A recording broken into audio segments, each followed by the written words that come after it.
लाग्यो घमाइलो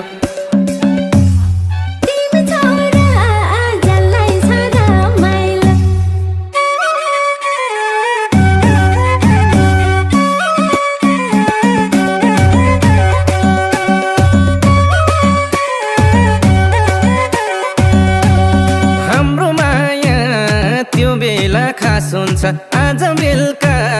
पोखरा बास हुन्छ हाम्रो माया त्यो बेला खास हुन्छ आज बेलुका पोखरा बास हुन्छ